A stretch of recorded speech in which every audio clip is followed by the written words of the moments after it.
Welcome back to Second and Short. It is Friday, February 14th, 2025, Valentine's Day for those of you in love out there.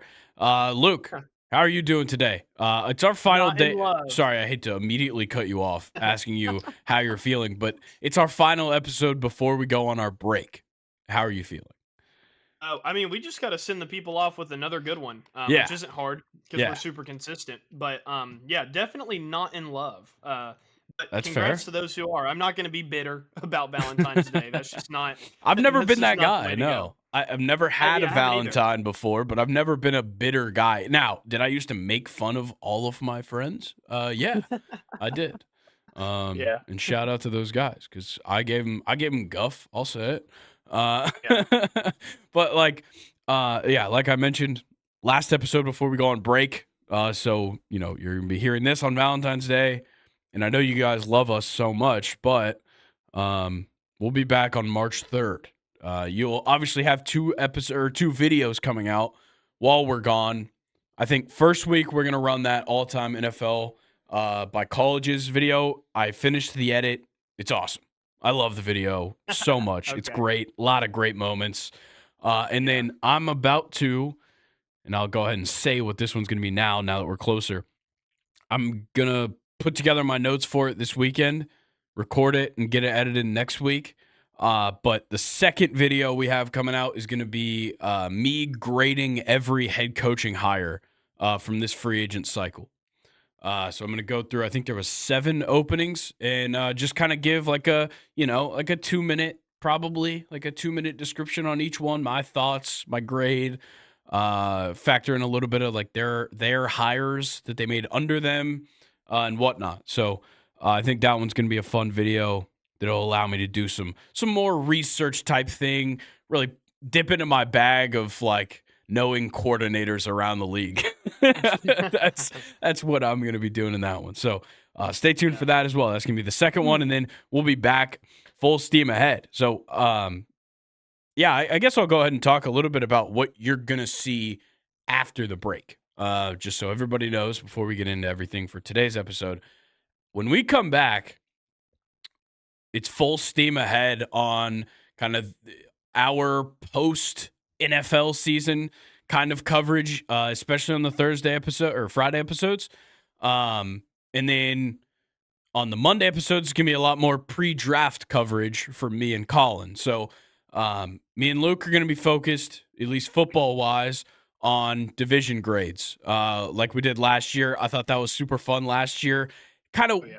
it worked I think it worked a little bit better for us than doing positional rankings like we did a couple years ago because Oh, it just took so long. yeah. Top 10 at like 8 different positions. Like it was a mess. It was fun to do and fun to have the lists, but it was a lot of work to make the lists and it took a lot Yeah. of time to cover. So we'll, for kind of into halfway through April or the second week of April, is when we'll wrap up the divisional grades. And then also me and Luke's focus is on the Friday episodes, we'll shift to pre-draft coverage. But like the first day, like the first episode we come back is the day after the combine ends. So me and Colin will be talking about the combine as soon as we come back. So a lot of things to cover there. I'm gonna have my first mock draft coming out. I'm don't hold me to this date yet, but I'm aiming for March 12th. March 12th should be my first mock draft. I'm gonna make a full video like I did last year. Other thing is that we haven't confirmed this either, but Luke is going to make a video for his mock draft as well. He's going to have a full release of a mock draft. That one, I'm hoping we can put out the next Wednesday, potentially the Wednesday after that. So we're calling it Mock Draft March. That's what I'm just calling it right now because we're doing it all in March. And then I think Colin might also make a mock draft. I don't think we're going to do a video for him. I think Colin's just going to have a graphic that goes out for us. We might have him just talk about his on an episode of the podcast. So you're going to expect that kind of stuff. We also have our preseason MLB coverage stuff. So we're going to do division previews for the MLB. I'm not sure exactly how I want to do it this year. Last year, it snuck up on me, and I had to divide it between the episodes. haven't quite decided how we're going to do that, but you're going to get, division previews. You're going to get, awards predictions and whatnot, all that kind of stuff as well, kind of coming in March or throughout March.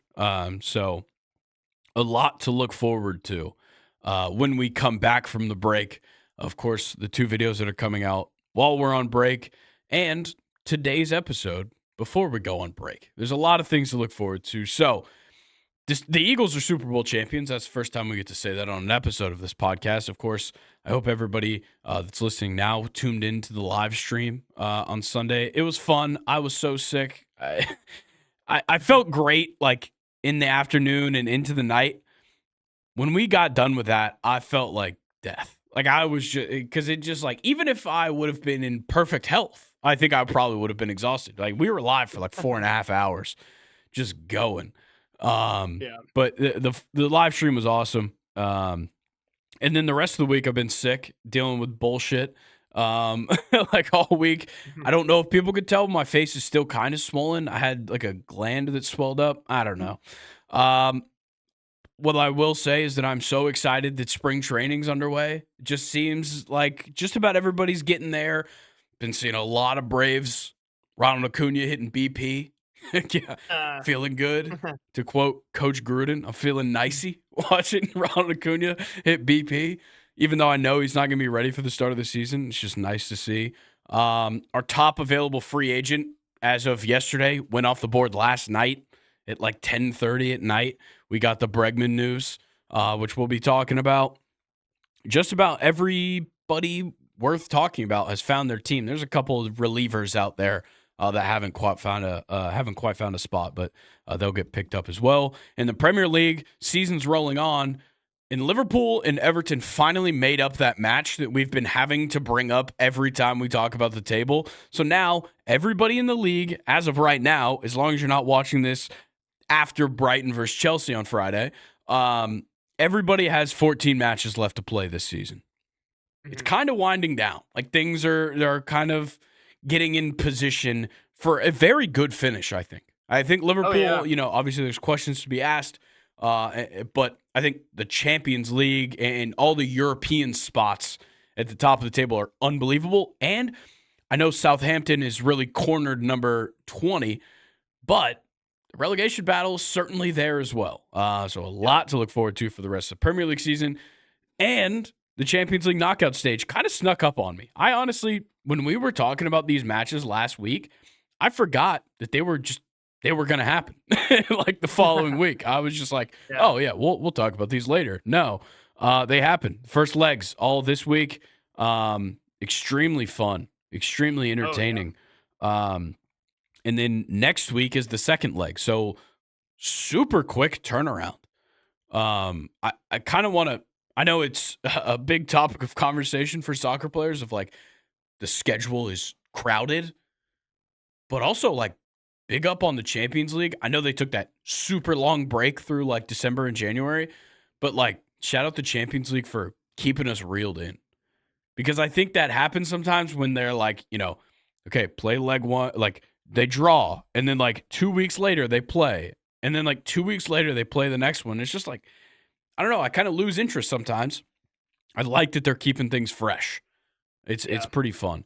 So we have those matches to talk about, and then we will see you guys later. It's kind of the way it looks. Obviously, before we go on our break, make sure you're subscribed here on YouTube and you turn on post notifications so you know exactly when those 2 Wednesday videos come out, when anything else comes out on the YouTube channel. And like, comment while you're down there. Go ahead and comment, I love you, for Valentine's Day.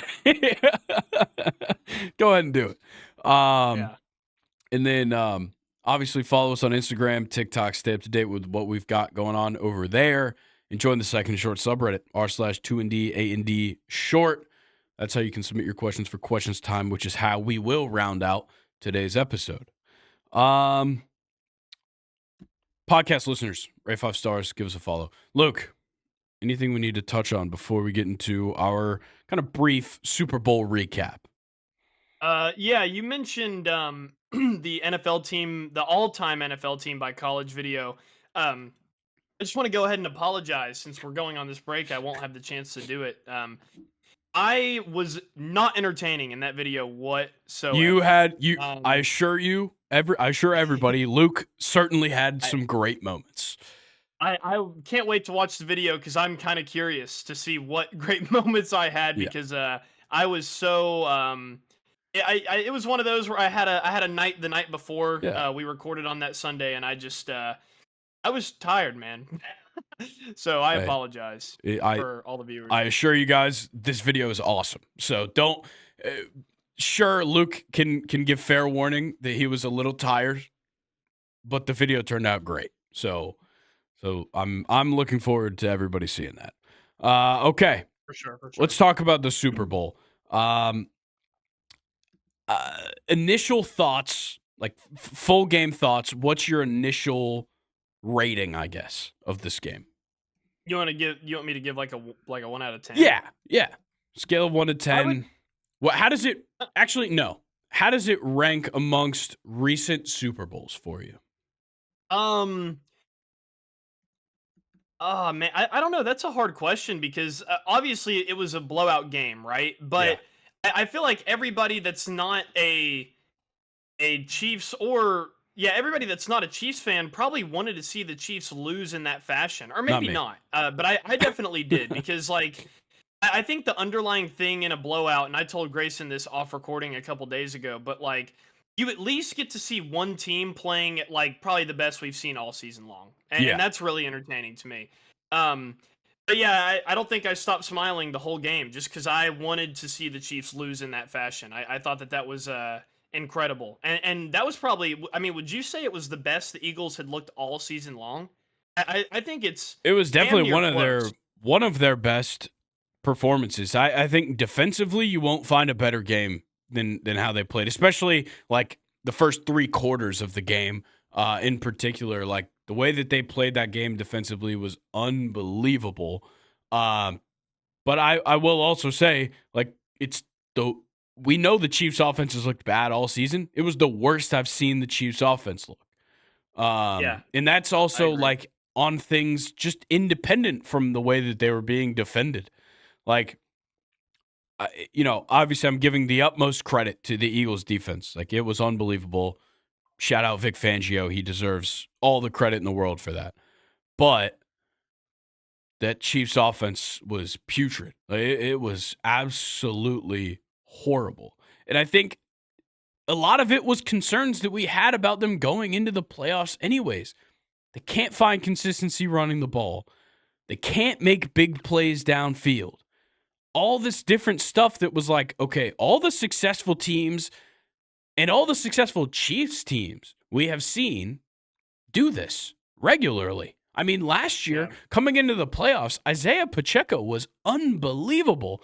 Had a great run in the playoffs and had a great Super Bowl, and they won the game. They couldn't run the ball for shit with anyone, with anybody, and nobody was concerned by that for some reason, me included. I don't know why I wasn't immediately flagged by, like, wait, this team has always been able to run the ball really well when they go to the Super Bowl. Uh-huh. They can't. I don't know where Yeah. I missed that. Yeah. It really interesting because Isaiah Pacheco at the start of this season kind of looked like he was picking up where he left off. He That was having a good injury year, and ruined him. yeah, I'm kind of, I like his Isaiah Pacheco a lot, and I think his injury, especially after the Super Bowl, but even looking back to when he came back during the regular season, his injury is really starting to concern me. Mhm. Like I don't even remember what happened to him Me injury neither. wise. It's just yeah, he just doesn't look nearly the same. And Kareem Hunt, he had a couple good games coming in for to relieve Isaiah Pacheco in the regular season, but like on the Super Bowl, he really wasn't doing much either. So Yeah. yeah, it was a bad game for the Chiefs offensively. Even Mahomes, like some of the throws that he was making was just kind of like, man, like it feels like you're panicked right now. Yes. Yeah, and he was So because there's not a defensive line in the league touching what the Eagles did in that Super Bowl. I'm not saying that there's not defensive lines that can't match up, whatever. But if you can bring 4 every time and you don't have to send a 5 or a 6 like ever. If you can bring 4 every time and all 4 of them are putting pressure on the quarterback, you're going to win the game. Yeah. Like, duh. I think that is just like everybody was talking about it like, okay, now we know the recipe. This is how you beat the Chiefs. This is how you win a Super Bowl. You put together just the best players everywhere on the field on defense. That's how you win. Like the Eagles literally have the 2 best rookies in the secondary. I'm not saying 2 best defensive rookies. I'm saying 2 best secondary rookies in Quinyon Mitchell and Cooper DeJean, which insane that they totally revamped the entire secondary in one draft class and both hit. That's crazy. And then you go through and you're like, okay, Nolan Smith, what a draft pick. Okay. Jalen Carter, Jordan Davis, even. Like, don't even try and talk shit on Jordan Davis. He's still very good. He's a great run stopper. There's just not really stats for that. You keep going down the list of these random pieces that you put all over the field. Zach Bond, what an unbelievable pickup. He's a special teamer from the Saints that was getting paid nothing. You bring him on, guy's a fucking animal. Like, I don't even get it. Yeah. But I guess that's the recipe. So everybody try and do that. Good luck. You're not going to. But, like, it's incredible what a good GM and good scouting and good hiring.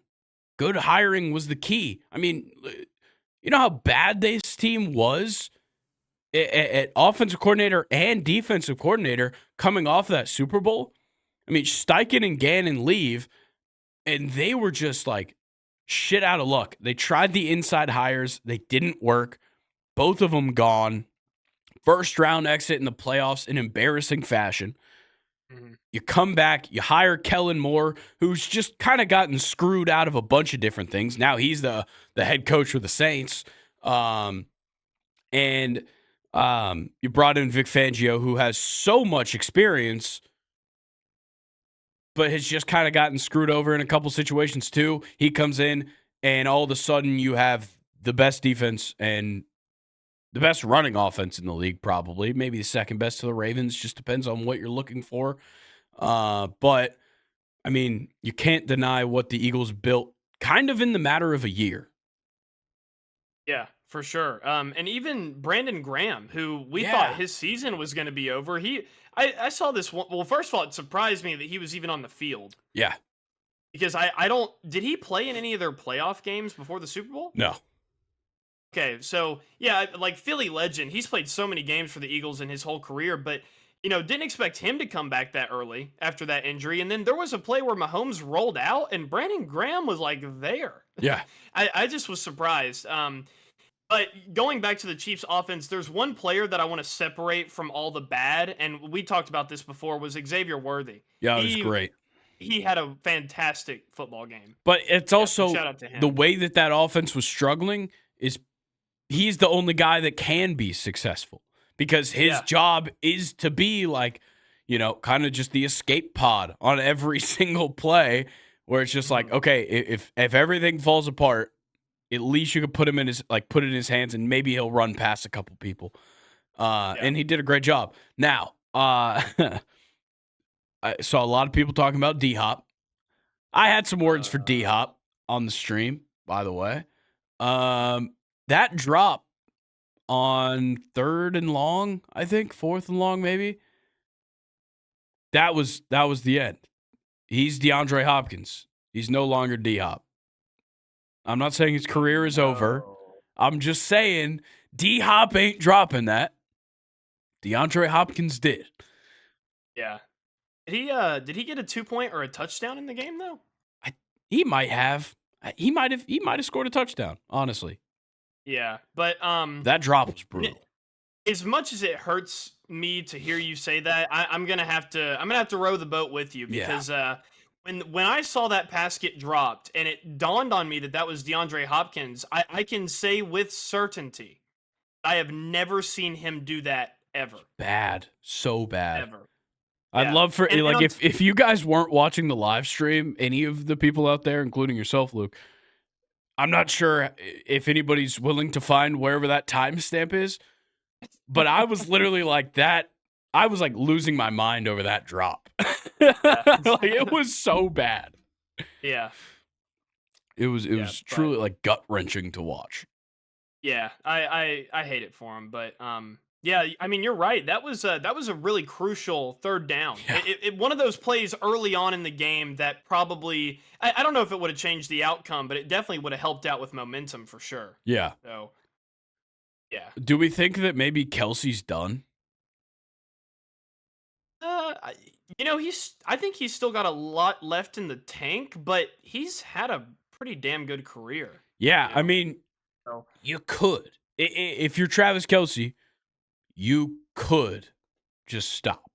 yeah, Now, I think if they would have three-peated, he probably does just hang it up. yeah, I mean, there's no better place to go out. Ask Michael Jordan.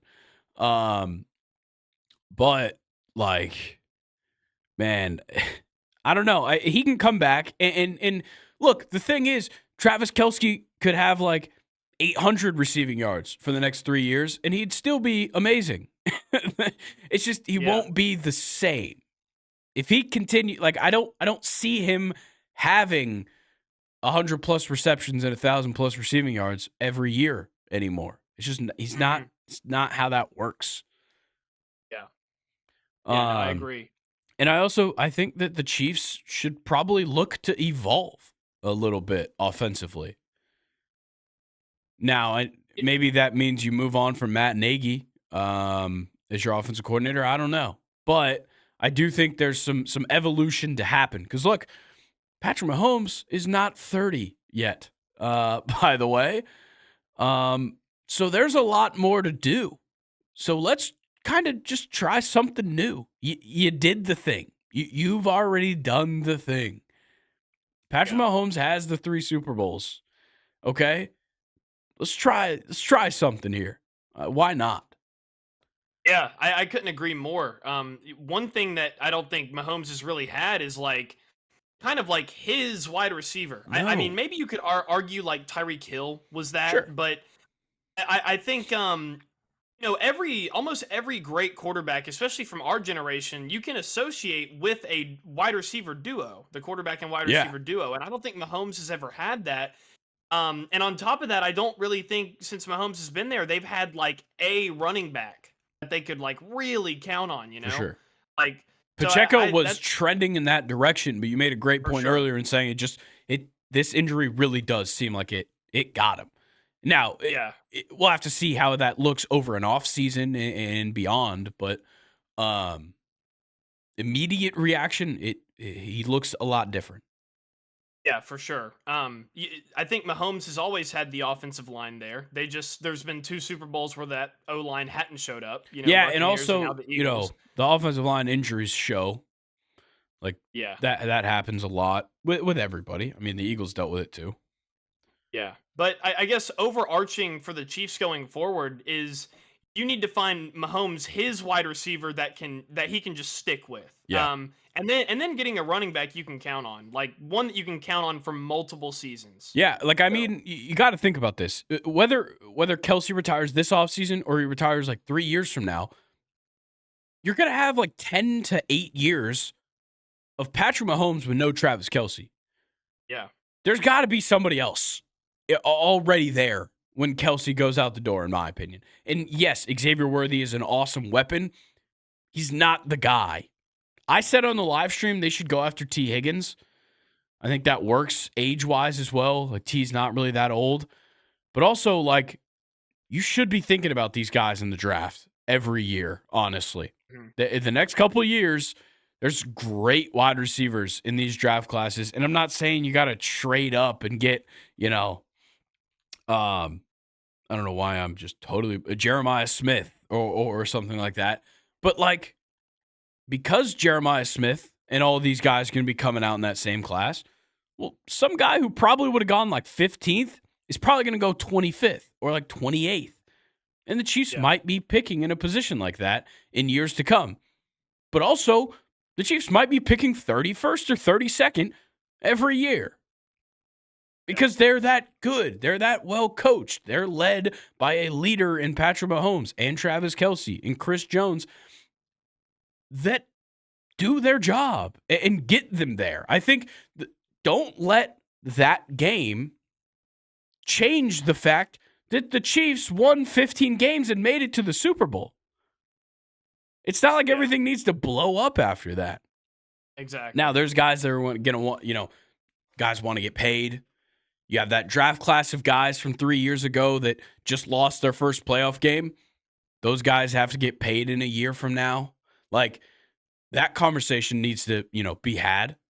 But also, who's to say that the Chiefs aren't going to just continue to have great draft classes like they have for the last, 10 years? Yeah. I mean, just keep re-upping on it, and it doesn't matter who leaves. You don't let this game, because it was a standalone game and nobody else played and there's nothing else to happen after, change the idea that, the Chiefs dynasty's over. No. Tom Brady went 10 years without a Super Bowl in the middle of his run. Patrick Mahomes losing the three-peat attempt, which nobody's done, it's not it's not news. It's nothing to write home about. If they're back here next year, best fucking believe I'm probably going to say they're going to win again. Because they're just, it's just like that. That's the expectation. No, I couldn't agree more. Okay, Sure. Let's talk about Jalen Hurts. Super Bowl MVP, fantastic. Probably one of the better offensive performances I've seen from him, at least in the last 2 seasons. He was having some very good offensive performances in the last time they went to the Super Bowl and they lost. But what are we thinking about Jalen Hurts now after this game? What does that look like? Because the public opinion is pretty well swaying his direction, I would say. Yeah.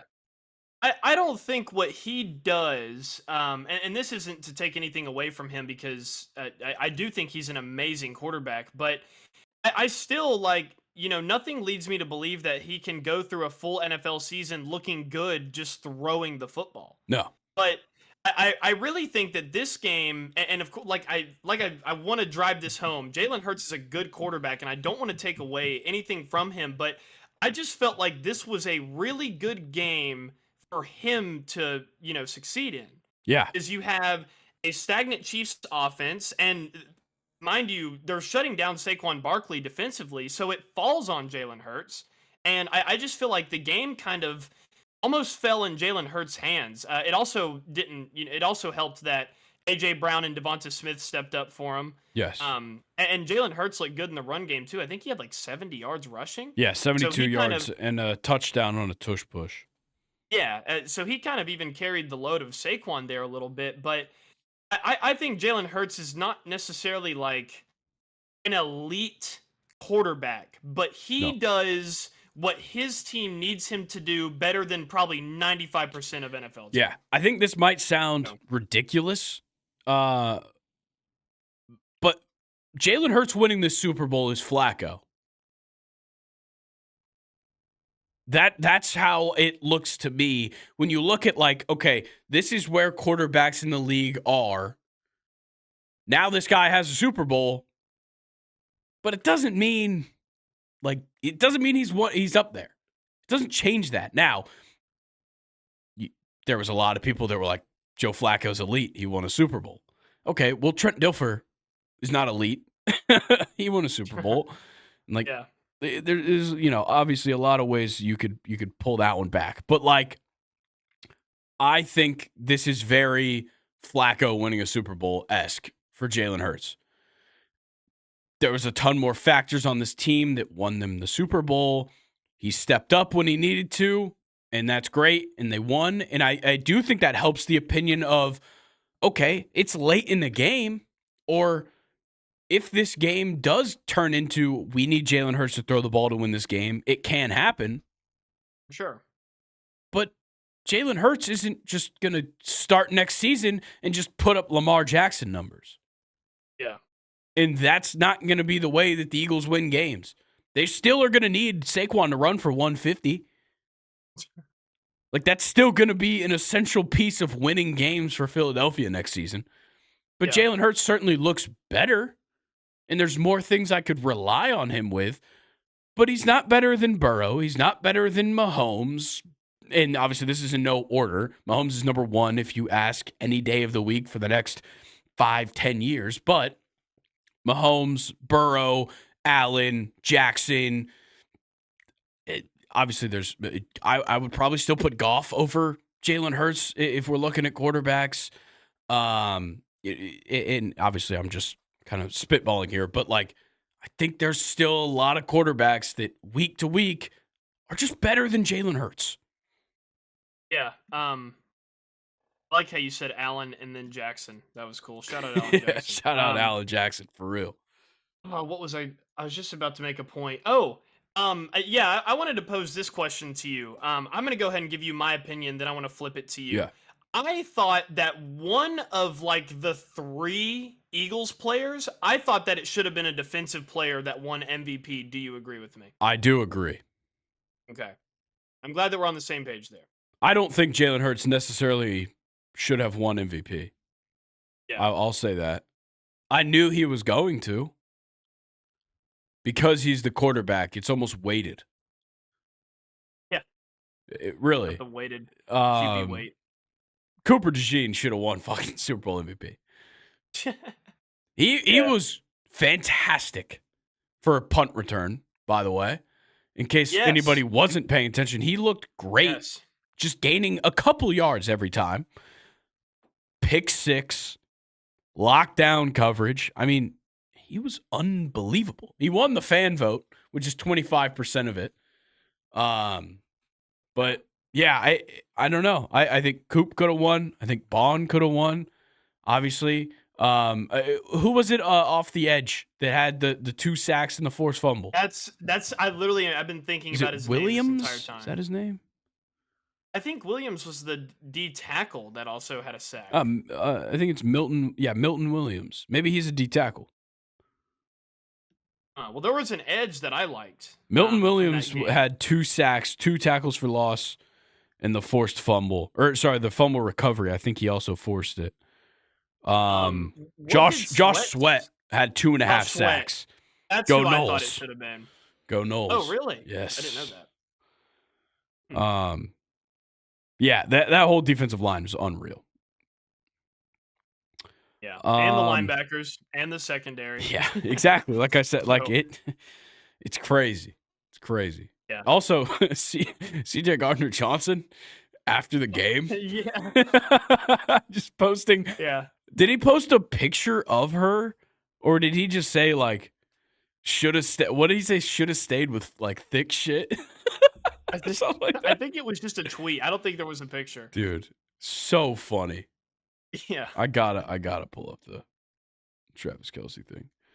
Speaking of NFL players tweeting, how about Deshaun Elliott telling the Steelers to keep his ass in the retirement home in regards to picking up Aaron Rodgers? Yeah. Wild. Yeah. It keeps sounding like he's actually going to go to the Steelers, which is crazy. Yeah. I know it's between I've heard talks of the Steelers have inquired about Trevor Lawrence, Matthew Stafford, and Aaron Rodgers. All right, well, get ready for none of them. Yeah, I'm so That's excited. Not fucking happening. Yeah, I can't wait to see where Justin Fields goes, and I'm so excited for a just above 500 season with Russell Wilson. Okay. So he didn't post the picture of her. It was just an Instagram story that just was a picture of I think of just himself, maybe. I don't even know. And it just said, should have stayed with that thick shit. Which is quite a quote. Yeah. That's a hell of a quote right Couldn't there. have worded that better. Yeah, and I couldn't agree more. Shout out to Taylor and Travis, whatever. But you should have stayed with that thick shit. I agree. Oh man. Let's talk halftime show. What were your thoughts? I know, you got to watch it live. I had to watch it after the fact. Yeah. What'd you think? Um. Yeah, I just loved it. Had a lot of really cool like symbolism with the dancers making the American flag. It Yeah, it just GNX was a really good album, and I think he did us all a favor of kind of just sticking to that album. But like you said, it would have been cool to see more of a celebration of his whole Yeah. career and like maybe more hits from like older albums and stuff. But I don't know, it felt like we were watching like an LA anthem, Yeah, of I like think if you isolate just the track, like the set list, yeah, obviously you don't have Samuel L. Jackson and whatnot. If it's just this set list, it kind of to me is what he would play at a festival right now. yeah, And I don't know if that's necessarily the approach that most people would take to a Super Bowl performance. mhm, So I didn't have a problem with it. I thought the show was great. And if I was going to like a music festival because Kendrick Lamar was headlining and that was the set list, I would have been amped. That would be awesome. But if I'm a random person watching the Super Bowl, who, even if you are a rap music fan or not, isn't necessarily a Kendrick Lamar fan, I don't know what the fuck half those songs are. Because yeah, most people, at least mainstream wise, don't know anything off GNX except Luther and probably Squabble Up. yeah, And that's the issue for me. Like you said, like I told you the other day, I just it wasn't the way that Super Bowl performances in history have been done because it's typically kind of a celebration of their career, like you mentioned. Um, so I don't have a problem with it. I think the public opinion on it is not going to be as good as the Kendrick Lamar fan or rap music fan opinion on it. yeah. That's fair. I think I just really enjoyed the fact how it was almost like you were watching a music video, Yeah, which speaks to the talent of really everybody that was a part of that live performance to like make it like really a movie in front of thousands of people in front of the whole world basically. millions, Um, a lot of Millions, millions. yeah. I loved how like Samuel L. Jackson was kind of like breaking it up with like talking. I loved how Kendrick was like doing the callback with the females. Mhm. I mean, you got Serena Williams crip walking. Yeah, Fucking SZA killed it, and I love SZA. So yeah, I really enjoyed that halftime show. A lot, yeah. a lot. Really funny reactions from it. This will probably be the last thing we talk about for the halftime show.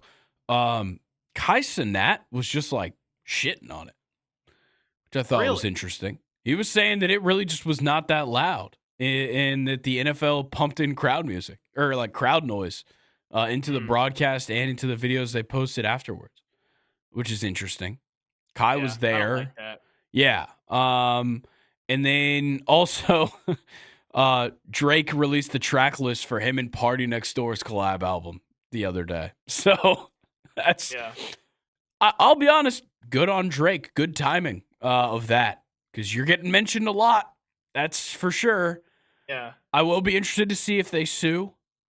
Um, Drake's got the money. Why not? I yeah. guess. Um, What did you tell me a couple weeks ago? It's like you said something like bad publicity is still publicity. well, I think I'm not the first person to say that, Luke. I'll I hand know up. you're not, but I don't know, when you said it to me, it really like stuck with me. And I don't know. I think that's kind of good on Drake to capitalize Oh even off yeah, of the hate. yeah. So yeah, People already listen to like Drake's music, yeah, but also like Drake is undeniably a good artist. I think that's no, the, for the sure. the funny part of this whole thing is like people are like boycotting Drake's music because Kendrick, they're Kendrick fans or whatever it is. You could be Yeah, truly boycotting him because of the allegations of him, diddling. But most people probably aren't doing that because of it, because they're probably still listening to Kanye or other problematic figures in music. So yeah, the biggest part of it is probably not that they don't like Drake's music. It's just that somebody told them not to, Yeah, which is kind I of mean, that's funny, fair. especially when like there's people out there that like really try to boycott things, and like the people that are probably boycotting Drake's music are ignoring that. They're probably Yeah. like ignoring like boycotting like, brands that harm animals, but they'll boycott Drake's music. I think it's really funny. Yeah. Yeah. But yeah, I did think it was just kind of weird to, your biggest moment. Obviously for Kendrick, this is not the biggest thing Kendrick has ever done in his career. I mean, we talk about it relatively often. Guy won a Pulitzer Prize, but Yeah. like this is a big deal for any artist, and it's kind of odd that the biggest part of it was talking about somebody else. That part doesn't really make sense to me, but also it's the thing of the moment. How could you possibly not do that? Yeah, and that's honestly crazy. But like to think to bring a diss track to the Super Bowl, like Yeah, that's it's never insane. been done before. And the NFL knew exactly what they were doing. Yeah, they did. They knew. Okay, last thing quickly, commercials. I took a couple notes on the commercial stuff. I think this is just part of me being a fan of like marketing type things and sport management type things. So I just have like highlights, lowlights, and then I also have a category of not sure what to say, which will be interesting. Highlights, obviously, as a puppy monkey baby guy, big day for me. Big day for me. He made his return in that Instacart commercial, and I thought the whole commercial was great because you don't often see a company promote. Like, obviously, there's companies like them and like Uber Eats and stuff that promote other companies that they're involved with. You don't often see them go that deep into promoting other companies. And they just utilize like the mascots and commercials and stuff for companies they're involved with, which I think is just a really creative way to go about it.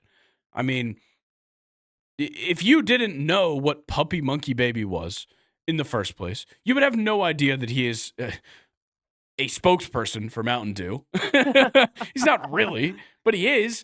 And like, but it's also, if you don't know what it is and you see that and you're like, what the fuck is that thing in this Instacart commercial? And you look him up, there you go. Mountain Dew just got another, reference or whatever, more recall for Mhm. Mountain Dew.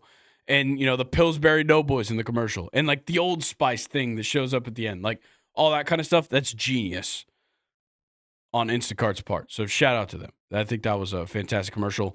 Totino's with Tim Robinson and Sam Richardson, I thought was fucking hilarious just because the two of them are hilarious. The extended cut is even funnier when they keep closing the doors on the alien and the eye just pops out and rolls to their feet. It's hilarious. Also, like because of that commercial, I just decided I'm gonna watch Detroiters again on Netflix because Tim and Sam are so funny. Hellman's, which I had seen this one like weeks prior, but Hellman's doing like recreating the scene from When Harry Met Sally with Billy Crystal, and Meg Ryan or no Meg Kelly. What the fuck's her name? Hold on. I think Megan Kelly's like a Fox News girl. Yeah, so it's definitely Meg Ryan. Yeah, it's Meg Ryan. Good call on that one though. Definitely not Megan Kelly. You're right. But I thought that one was funny. And then Stella Artois with David Beckham and Matt Damon, I thought was a good one. That was that was a really good Yeah, one. I like do that. kind of wish they would have just cast a different identifiable David though.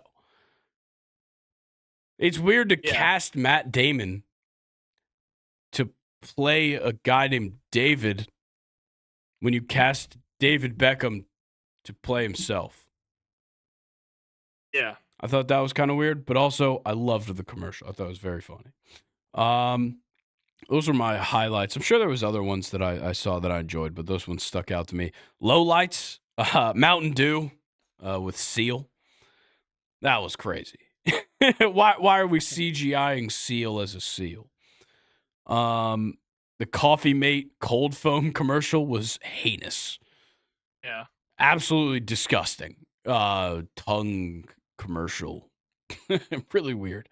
And then the Yeezy commercial is a low light of mine. Me and Luke were talking about this before the podcast. Kind of the main things, just not a good look with everything going on his Twitter for like the multiple days leading up to the Super Bowl and on Super Bowl night for that matter. And then also the fact that it was shot in a dentist's chair. When we've been talking, like it hasn't really been brought up for a little bit, but like for a few months, people were talking about how he was addicted to nitrous and constantly talking about like dentist stuff with him. Kind of just seemed in odd taste for that. And then, of course, you end up having like the website gets shut down a couple days after by Shopify. Like, it was all kind of a mess. I thought it was funny, Yeah. but that was all. Yeah. Just oddly timed, I would say. And then I get to my not sure what to say commercials. Novartis, which was the breast cancer awareness commercial, certainly got everybody's attention. Because they just showed a bunch of boobs, essentially. Which, hey, hand up, I like boobs. As a man, I do. And I support boobs as well. So please, yeah, if you're a woman out there, which I know there's no women watching these, I look at the demographics on YouTube. If you're a woman out there, or maybe there's an important woman in your life, urge them to go get screened for breast cancer. It's an important thing. But yeah, I thought, there's not much to say about that commercial. Good job, I guess. Good work. You got my attention and everybody else's. This one I have sorry, go ahead.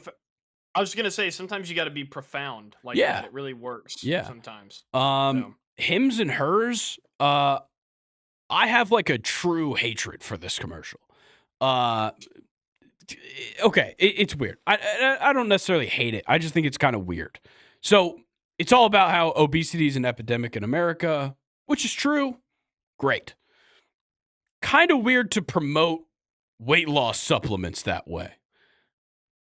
Also, weight loss supplements that just are a product intended for diabetic people that at one point was really scarce and hard for diabetic people to get because people were lying to doctors to get it as a weight loss supplement. And then now, yes, it's great that, people have access to it, but also the FDA has not approved it as a weight loss supplement. So it's just really weird to be like, yeah, we got to fight the obesity epidemic with unregulated semaglutide injections and pills. Thought that was just kind of weird. I don't like it. I don't like it. Just a weird position that you put people in my opinion. Last one, the Snoop Dogg and Tom Brady Stop Hate commercial. Obviously, I agree with the sentiment. Gotta stop hate. And I don't think there's a good way to promote that. This just, this sounds so stupid. This really reminded me of the I'm Not Racist music video. If you know the Joyner Lucas song. Just really reminded, like it's a sit down, white guy, black guy, saying things back and forth. It also gave me vibes of Accidental Racist by Brad Paisley and LL Cool J. Yeah, I don't know. The idea of this commercial is not new and is certainly a problem that needs to be stressed and covered and whatnot.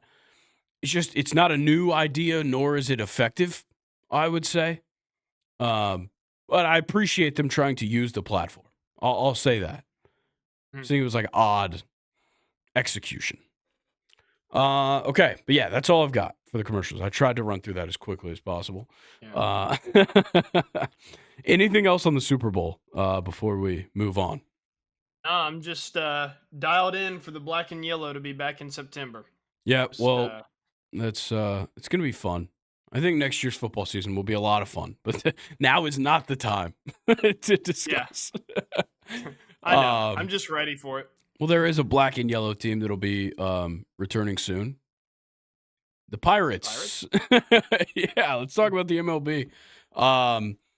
We're not going to get, we're not going to be talking too much here for the MLB. Really just going over these last couple deals that have rolled in. And then, if we want to discuss, have the Yankees reported to spring training? I don't know. I actually don't know. I feel like you'd be more tapped in on their socials than I would. Have the Yankees reported? You know what? It'd probably be a lot easier if I was just Go to their Instagram. In the meantime, the Red Sox signed Alex Bregman to a 3-year, $120 million deal.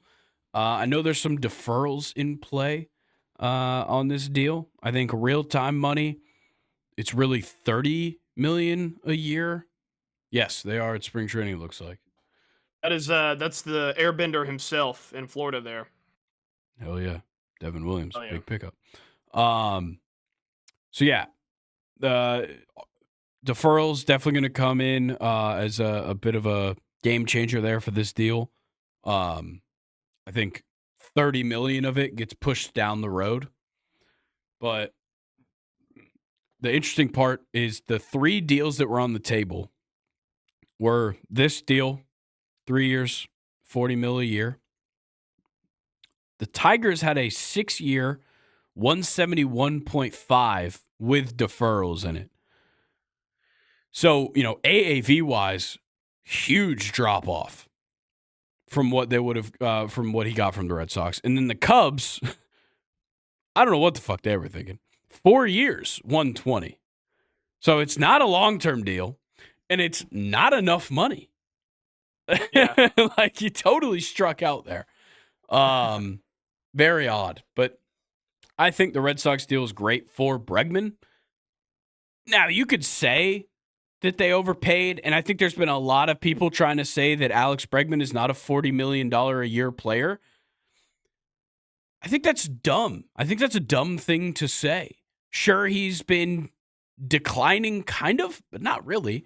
But like saying Alex Bregman isn't a $40 million a year player is like saying Juan Soto doesn't deserve the money he's getting every year or Shohei's not.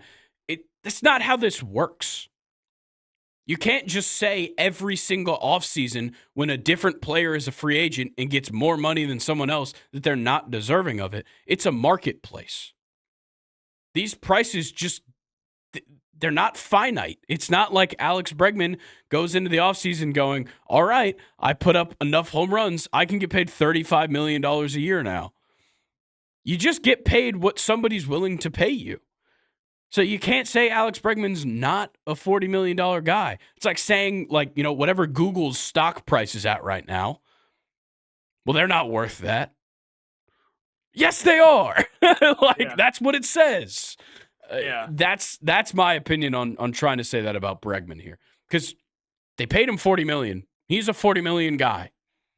It's that simple. Man, I'm just really sad. Those losers in Boston have had such a good free agency. Yeah, it's been really good. It'll be genuinely interesting to see, what they can do in the AL East. The AL East is really just overall going to be an interesting division with the Yankees, Orioles, and Red Sox, I feel like. So, yeah, sucks, but, whatever. Yeah, and also, I'm going to be honest, the Orioles could be 4th in that division. They're weird. Their pitching sucks. Their pitching is so bad. It just fell apart over these past couple of years quickly. Yeah. But yeah. Okay, a couple more deals. Padres signed Nick Pivetta to a 4-year, $55 million deal. Kind of surprised he got something relatively long-term. But I do believe there's opt-outs after each year of this contract, which I think is kind of odd as well. But shout out Pivetta getting his bag. Question about a contract. Is the opt-out on the team side or the player side? I think it might be a mutual opt-out. Let me double-check that on Jeff Passan's Twitter. Jeff Passan, what an asset to us. Yeah. the thing is with Jeff Passan, this is how I go through and find the deals that have been signed. Every week, I just go back to whatever day it was, and I just go through Jeff Passan's Twitter because he's the head guy, he doesn't have to report on the dog shit deals. He just says the big ones, and I appreciate that so much. Okay, so there's opt-outs after year 2 and year 3, and I believe they're team opt-outs. That's how it appears. So the Padres can choose whether or not they bring him back after year 2 and year 3. I don't know where you just went. Oh, there he is. Sorry, my light was just like it felt like it was bright, but I don't even think it went down a setting. All right, Whatever. it looks fine. But yeah, he's got the 2 opt-outs after year 2 and year 3. In case anybody didn't think this one would happen, Kershaw is agreeing to a deal with the Dodgers. Surprise. Duh. I love Kershaw, and I'm glad, like, for my childhood that he's still playing. Hang it like, up. He doesn't need. They have to a full do this rotation. anymore. They've had a full rotation. He's going to be like 8th in the rotation, and he's coming back from an injury. Dude, what if they converted him to closer and he was just sick? Shout out John Smoltz. That's what they did to John Smoltz. John Smoltz do that? Yeah. How long was he a closer for? A couple of years. Wow, that's impressive. Yeah. I actually did not know that. Yeah, it was late in his career. I think maybe he just like couldn't keep the velo up for that long into games. Let's see. Yeah, so in 2000, I think he got Tommy John in 2000, and he had 55 saves in 2002. Holy shit. Yeah, so he went to the bullpen. Actually, interesting. He went to the bullpen for 4 years and then went back to starting. A little bit ass backwards. Yeah, he made 2 All-Star games when he went back to starting. Crazy. John Smoltz was a dog. Yeah. I know he's like number 2 in the big 3, but like John Smoltz did his shit, man. He's no Maddox, but he did his thing. Yeah, Kershaw. I mean, he's just hanging on to nothing right now. Mm-hmm. But why not just hitch your wagon with the Dodgers? Yeah, stat padding. Yeah, and then speaking of Dodgers, the Angels signed Kenley Jansen, 1 year, $10 million deal. Shout out to Kenley Jansen for still getting that kind of bag. Seriously, that $10 million is good money for 1 year. Oh, yeah. For like a mid-30s closer. Definitely. Yeah. Shout out to Kenley. He's another guy that I like that he's just still playing. He's a dog. Yeah, and he's still racking up saves. I mean, you're not going to find a year where Kenley Jansen doesn't get like 30 saves if he's healthy. At least like definitely. 30, 35. The Marlins signed Cal Quantrill to a 1-year deal. I would normally never bring up a deal like this. But this was the Marlins' first free agent acquisition of the offseason. Yeah. Which sounds so bad until you realize the Cardinals didn't spend $1 in free agency. This is a franchise that all season, we were like, wow, they're really bad. They're really struggling. And they were just like, we're not going to do anything about it. Also, to help yourself, because Bregman has signed with the Red Sox, supposedly the Yankees are back in trying to get a deal for Arenado. Oh, okay. So that's something to potentially look out for. Yeah, and then I think we had this conversation, but I can't remember what you said. So then would Arenado play third, and then Jazz goes over to second? Yeah. Imagine? So, Jazz came up as a second baseman. I mean, he was playing second base for the Marlins, so that would make the most sense to me. Arenado not going anywhere. He's playing third base if he goes anywhere. Yeah, that's a platinum baseball player right there. Yeah, so. Absolute dog. Yeah, that's kind of all the moves that have happened. I'm sure there will be some other things. Do we think? Obviously, there's a lot of Padres players that might get traded. but that's really the biggest trade market. Obviously, Arenado's the other, but the biggest one is Dylan Cease. Don't know. Mm, I don't know if he's going to be a Padre to start the season. I'm trending in the direction of saying he will be. It yeah. seems like because he's going to be there for spring training, he'll probably pitch as a Padre for a little bit. Might get dealt at the deadline. Might be too big of a name to get dealt at the deadline. I don't know. Yeah. We'll have to see. I don't know. Even when he was on the White Sox, we had a lot of trouble kind of trying to predict what Yeah, the hell he was yeah. going to do. So I He's think it's hard to just catch gonna, up with. yeah, definitely. But I Shout mean, him out, anywhere he local goes, boy he's though. going to be the guy. Yeah. Yeah, gotta shout him out. Okay. I Yeah. think that'll wrap up the MLB stuff. Don't worry if you feel like that wasn't enough coverage. Uh, catch us when we come back from this break. Oh, I can't wait. I cannot wait. You know Oh, it's how gonna be just great. amazing it's going to be to just do an MLB recap? Yeah. Oh my God, dude. We haven't done one of those since September. Damn. That's crazy. Wow. Crazy. I can't wait. Yeah, I can't either. But I also can't wait to talk about the Premier League. Like I said, season's kind of winding down. It doesn't feel like it. 14 matches feels like a lot, but we're kind of into like the final third of the season, which is kind of crazy. And big, there's really just big matchups every week that you can always kind of count on having some major table implications. In this week, obviously, nothing shy of that. We start off with the most implications, at least at the top of the table. Man City versus Newcastle is absolutely massive for table implications. Right now, Man City in 5th, Newcastle in 6th, both of them coming off losses. Man City absolutely fucking manhandled by Arsenal, 5-1. And Newcastle coming off a 2-1 loss to Fulham, both at 41 points, both at 13 goal differential. And you're either going to be in the Europa League or the Conference League based on the two. So somebody's got to figure it out. That's kind of the biggest thing right now. And it's weird because both these teams were on tremendous form. And they're both coming off really bad losses.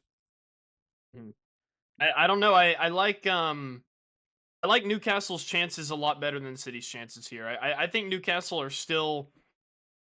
I'd be damned to say that I think Newcastle have submitted themselves. Yeah. I don't think this was just a run. I think Fair. that this is a team that we can kind of count on to kind of be like this. The City, I just don't know. I feel like they've just been rattled for most of this season. Like they just have not been able to catch up or really get any kind of form of good consistency like Newcastle has. Yeah. And man, when you're putting up a tifo, directed at Vinicius Jr. and then Real Madrid ends up beating you in your home stadium anyways in Manchester, I mean, Newcastle's not coming off of a game like that. No. So I don't know. I'm leaning more towards Newcastle for sure. And Isak, it's crazy to say, but Isak is the better striker than Holland right now. Oh, yeah. 100%. Yeah. So Isak's about to catch him in goals, by the way. Exactly. And I don't know. I think Newcastle is going to just play better than Man City and probably get the win, to be honest. Yeah, that's obviously I feel the same way. Shout out to Newcastle. Look, Alexander Isak has just been unbelievable. It's insane. And it's not even like just the goals scored. He's just getting shots. And I think that's the biggest thing. Like you have Bruno Guimaraes, most chances created in this lineup for Newcastle. Obviously, there's guys all around him passing the ball really well. But Isak has the most shots on target per match on this team as well at 1.6 per match. That's huge. When your striker is putting up around 2 shots per on target per match, that's a game changer. Especially when he's been at this clinical. Like, they've scored 10 goals in their last 5, which is certainly a down tick from what we've seen. but I'm not going to complain about 2 goals every match. Like, I can't possibly complain about that. And I think the nicest thing right now is that City haven't kept a clean sheet in 6 matches. So Which is despite them unbelievable. being on this good form, they're still giving up goals. And I think that's a huge, huge asset to Newcastle's side. Yeah, I agree. And one thing that I kind of wanted to check you on a little bit is Newcastle's last loss was in the Premier League, but since then they 2-0'd Arsenal. Granted, I've never seen Arsenal that bad, like in years. And then they got an FA Cup win against Birmingham. Yeah. Manchester City and their other competitions haven't really looked that great. Yeah. So Newcastle are just I would say a team in the Premier League to beat. Yeah, Sure. I agree. I'm going to take Newcastle 2-1. I'm gonna match you. All right. 1. Yeah. Down goes City, hopefully. Now we're going to take a little trip to the bottom of the table, a place that we don't often visit. I guess We're here now. we're actually going to be there for the next 2 matches that we talk about here, because all 4 of the teams we're about to talk about are numbers 12 through 15 in the table. You got Crystal Palace and Everton. And you might be asking me, why the fuck are we talking about these 2 teams, especially at this point in the season? Well, both of them are on oddly good form. Like, Definitely. unbelievably interesting form for both of these teams. Everton, 3 wins in a row, then they draw with Liverpool in this makeup game. And what a draw it was. Oh my God. Unbelievable. 90th plus 8 to equalize. It's just unreal. And like, such a desperation goal, by the way. Yeah. It looked like a mess. It was so bad. Yeah. I just can't believe it was a Merseyside derby makeup game on a Wednesday night that we were just randomly graced with one of the best Premier League games of the season. It was unbelievable. Like, And meanwhile, the Champions League games are going on. Yeah. It was unreal. Absolutely unreal. And you got Crystal Palace on the other side. Their last 3 Premier League wins were all 2-0s. Yeah. You have a 2-1 loss versus Brentford in there, but you beat Man United 2-0, you beat West Ham 2-0, and you beat Leicester 2-0. Not teams to write home about, but it's you're playing teams that are in the Premier League. Any kind of consistency and wins you get is putting you on form. Definitely. Which is why, it's going to be a good matchup whenever they play Everton. So, I'm excited for it. Yeah, I'm extremely excited for it. And I think Crystal Palace just really is trying to make a run, a major turn of form. And really both these teams are. Everton is making a great run at it. But like the fact that like Crystal Palace has surpassed Manchester United and Spurs in the table. And we talked about that potentially happening, and it did happen. But like even Everton has overtaken West Ham.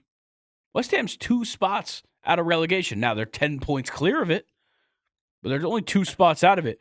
But like, I mean, these teams from really 12 to 16, 3 points separate them.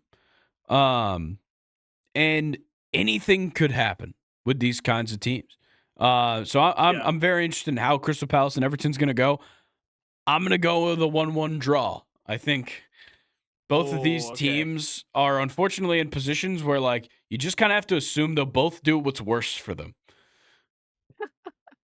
Yeah, I'm gonna go. I'm actually gonna go 2-0 Crystal Palace because they have this guy that on our TikTok comments with my Premier League Team of the Month, someone shouted out Jean-Philippe Mateta. Oh, he's great! Holy fucking shit! Fantastic. This guy has been absolutely amazing, and I really just don't see Everton stopping him. So I'm gonna go 2-0 Palace. Yeah, if I had to guess, not to be a dick, it's probably Jean-Philippe. Wait, hang on. Yeah, it probably is. Patek Philippe Mateta. You got it right that time. But you know what? You call him whatever you want. you do whatever you'd like. Okay. Patek Philippe. Final matchup. Spurs, Manchester United. Back-to-back in the table. 2 points separate them. Spurs coming off of a win to try and make us forget about the fact that the last time they beat a team that is, competent was Manchester City on the 23rd of November. But they beat Brentford 2-0. Manchester United, on the other hand, tried to act like they were making a change. You draw with Liverpool, you beat, Southampton, whatever. You beat Fulham, and then you lose to Crystal Palace in what was one of their worst games somehow this season, in a 2-0 loss to Crystal Palace. Manchester United was awful. I just, man, there's no hope for either of them. It's crazy. It is wild. Absolutely wild. And I wanted to point out something about this Palace game. And this, of course, like, the way that the lineups are shown on the graphics before games is probably never how they actually are played. Yeah. But I just wanted to point out to you, Grayson, that Kobe Mainoo started up front for Manchester United with Diallo and Garnacho on the left and right. Like, don't do that to the 18-year-old that you have to preserve. He is the future of He's Man not United. fucking Kai Havertz. Yeah. And get this. Ugarte and Fernandez played behind him as the two center mids. Why not play Fernandez at the center forward if you're going to do that? There's no way that it actually laid out that way tactically. I will send you a screenshot. I promise, I can't even fathom the idea of doing that. It makes zero sense. It's unbelievable. I'm gonna check on my go-to site and see what they have that lineup looking like.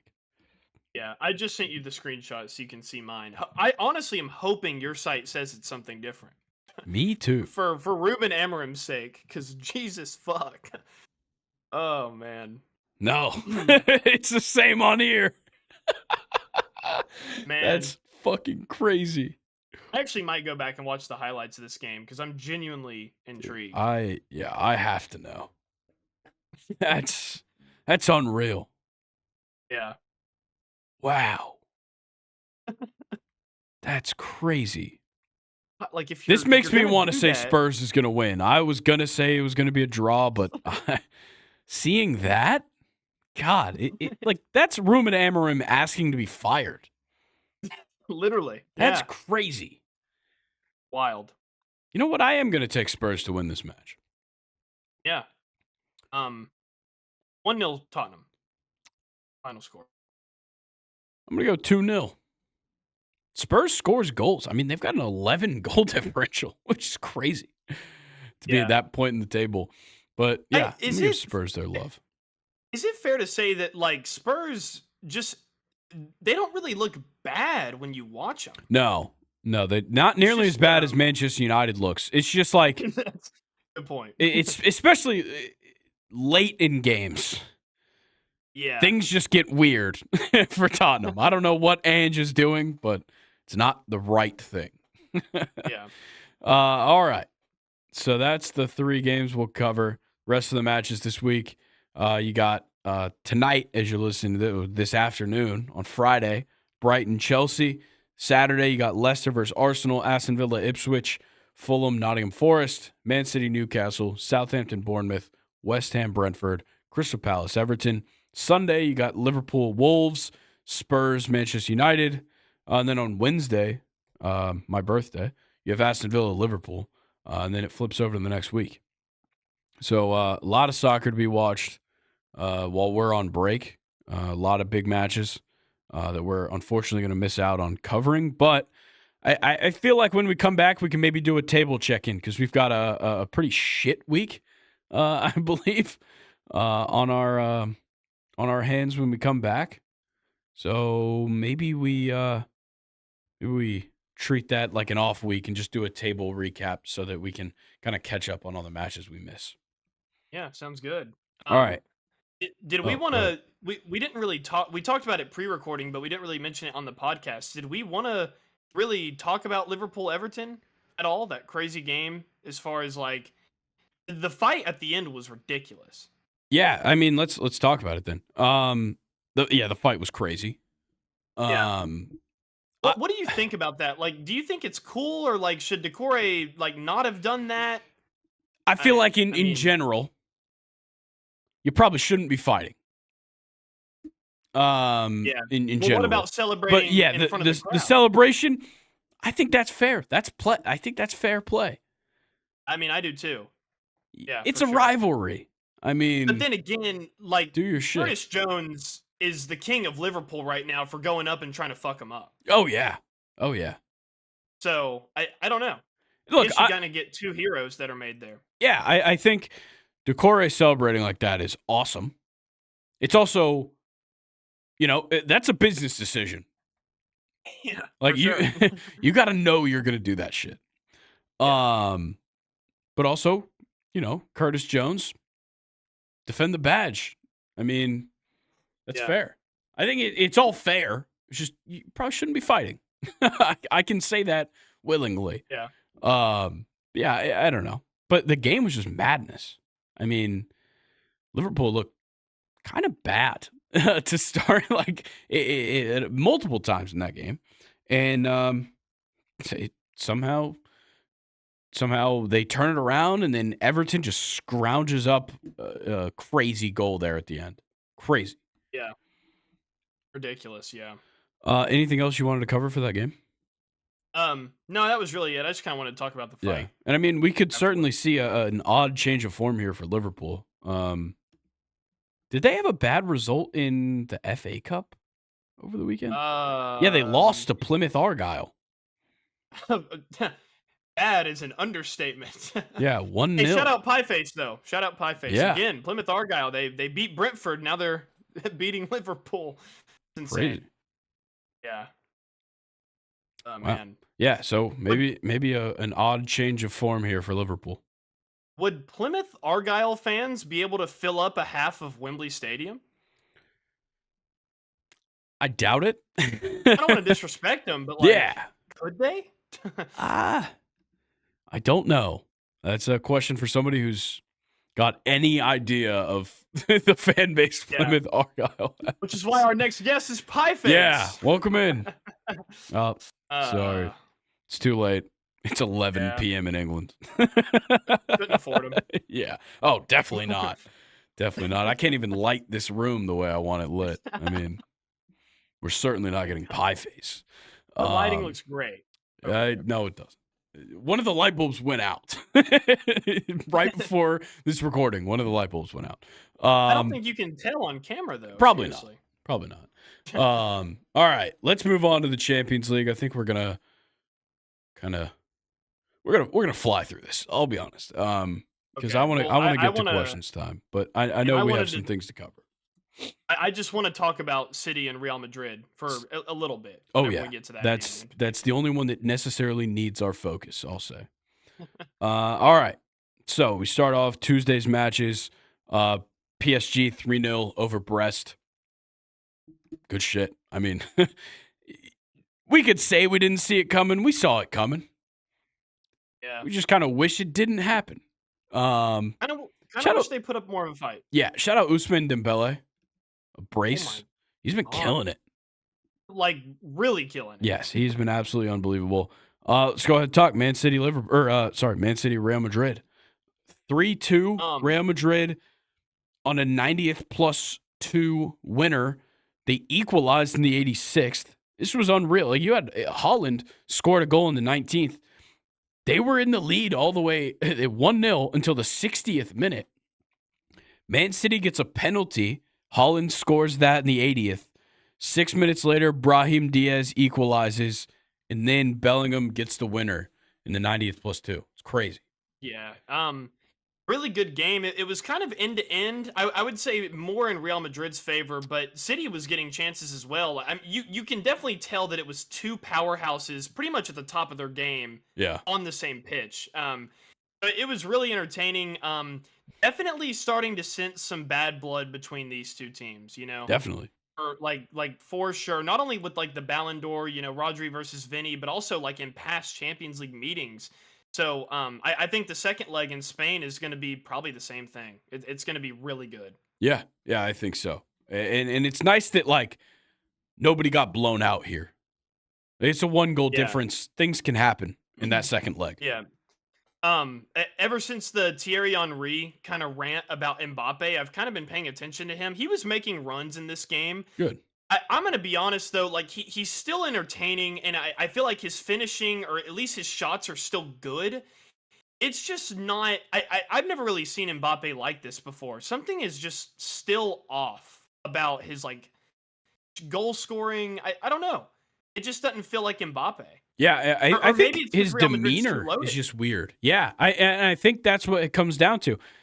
I know, like, yes, he played with Messi and Neymar for a stint at PSG, but it was always his team. PSG was Yeah, always his team. And he came into Real Madrid at a time where they already had two guys.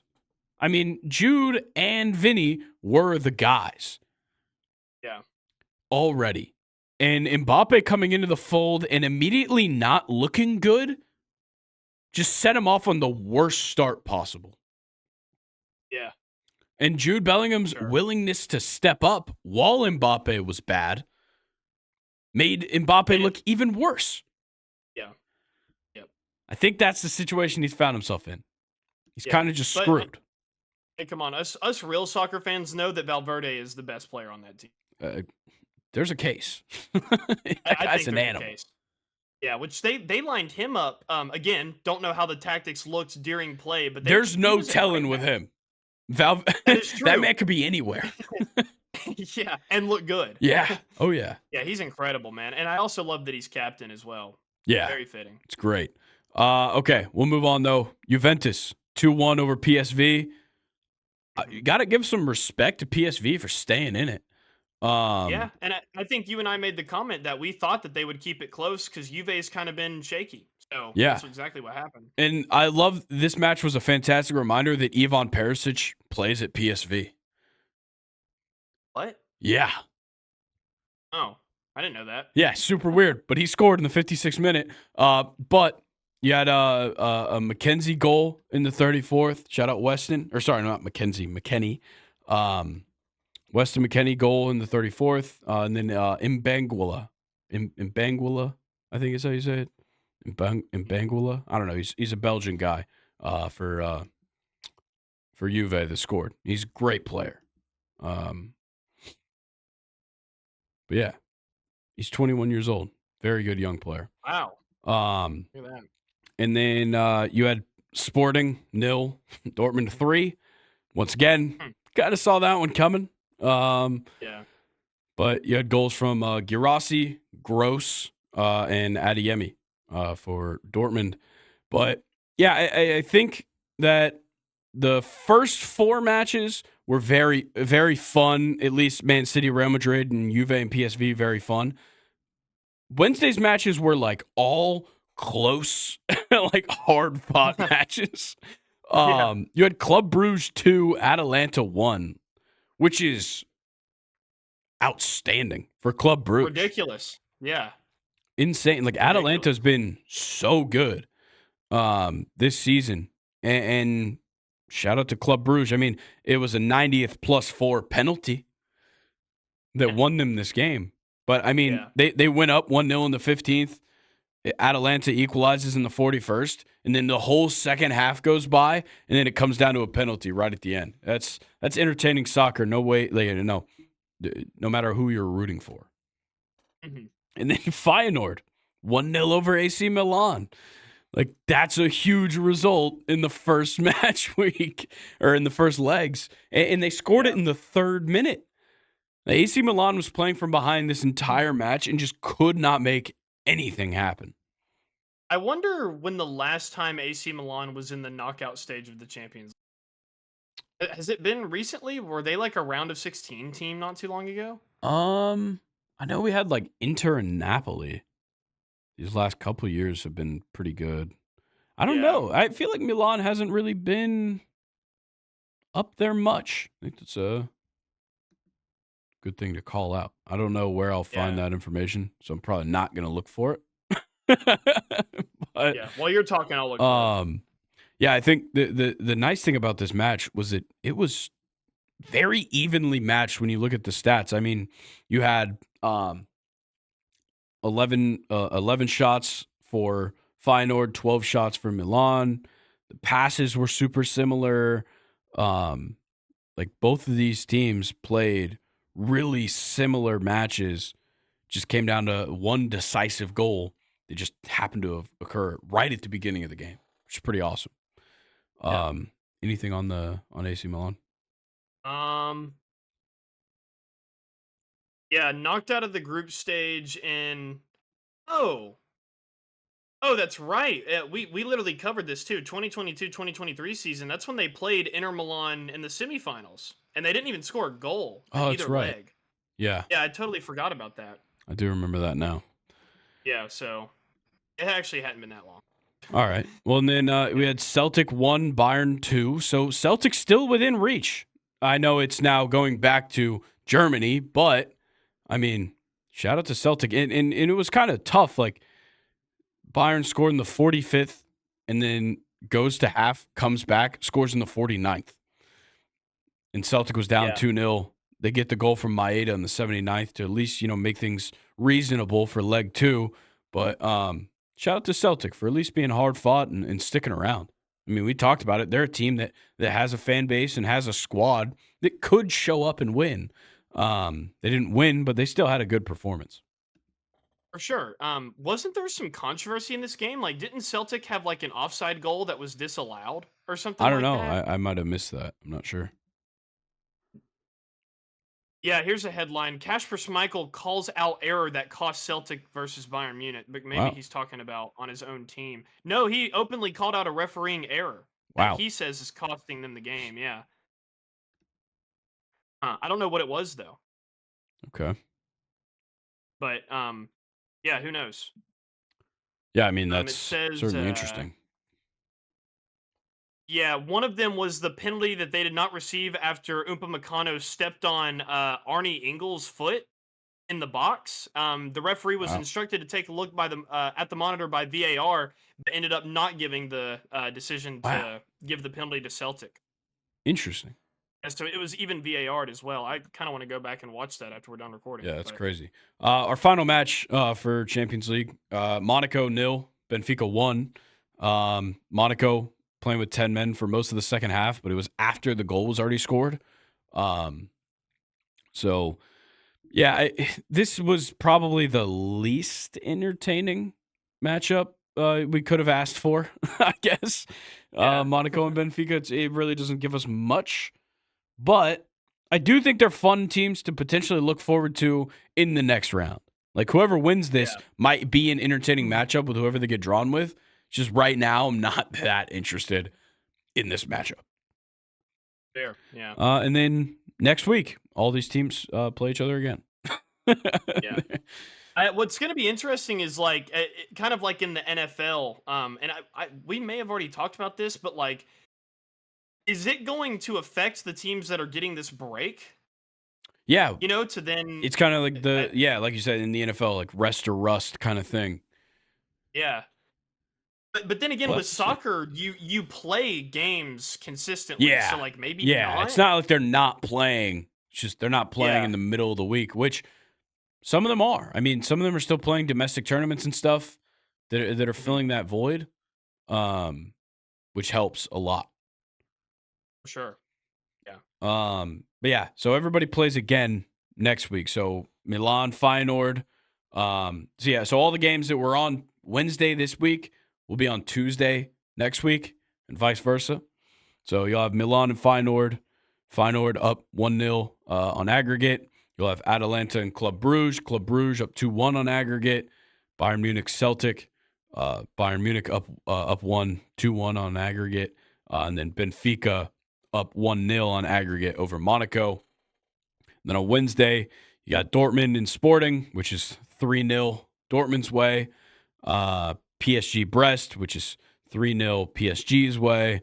And then Real Madrid and Man City in Madrid, 3-2 for Real Madrid. And then PSV and Juve is 1-2, 2 goals for Juventus. So it's going to be interesting. It's going to be really interesting to follow. And I don't necessarily know how the schedule fully cracks out. I think we'll be back in time for the start of the round of 16. If we're not in time to preview it, we'll definitely be in time to recap the first leg. I haven't seen exactly how the schedule shakes out, though. Yeah. Let me see if they have a date on here yet. I don't see It's gonna one. be kind of sad not covering the Champions League with you anymore, or the Premier League for a couple weeks. Yeah, but I mean, you know. sometimes it gets a little redundant sometimes. It does. It's a new format though this year. Everything's fresh to me. That's fair. Everything's new. That's fair. But I don't know. It'll be fun. It'll be fun. Yeah. We need the break. I'll say that. That's not a joke. Yeah. We do definitely need the break. We're not just doing this for fun. Because look, I mean, we'll go ahead. Okay, let's toss this over to the questions time portion of the show. So we're not, for those that like to follow the timestamps, we're not dragging here. But it is questions time. It's that time of the episode where we kind of just talk about whatever the fuck we want at this point, but also go through Nathan's questions. The main point of this break, for anybody that's wondering, is first of all, we don't ever take breaks. Sometimes when, especially for me, I'm doing this twice a week, making the other content that we are making on the side, which is not as much as I'd like to be doing. I know, but still putting in a shitload of effort to do so. While having a full-time job. Yes, while having a full-time job. Definitely makes things difficult. I wanted to throw that out there for you. I appreciate it. So that's what the break is really for. It's just like give us a chance, reset. It's also it's kind of a dead time because there's not much to talk about in the NFL. There's nothing, for me and Colin, nothing to talk about in college football. So like for me and Colin, we would literally just have nothing to talk about. I mean, there's not much to talk about with spring training right now. It'd really just be like previewing MLB and recapping NFL. And it's just, that's stuff we can do later. We got plenty of time to do that kind of stuff. And then, it sucks that we miss out on some of the soccer stuff, but I think it's also with soccer, it's so easy to just pick it right back up. We're still going to pay attention to the matches that are happening. It's not like we're just going to totally not cover it. Yeah. So, like, we're going to come back, same knowledge we would have had. But break is to just allow us to get a rest, get a little bit of a reset here. Because, it kind of does start as soon as it stops. The NFL season's over, but the draft comes. And free agency starts the second week that we come back. I mean, we've got NFL free agency that parlays right into the draft, and then the draft parlays, right into training camp where there's a lot of things to talk about. And in the middle of that, MLB starts and MLB goes, and then we have the All-Star game, and then all that, and the trade deadline comes right after the All-Star break, and then that happens, and then all of a sudden, it's fucking August, and college football starts at the end of August, and then the NFL starts, and it all starts right back over, and we're all right back in the midst of it. So it's nice to take this 2-week break. I think we'll probably make this a regular thing, if I had to assume, going forward. It's the perfect time. It really is. It really is. Because I've thought about doing it like midsummer, but it doesn't make sense to just like pump the brakes in June.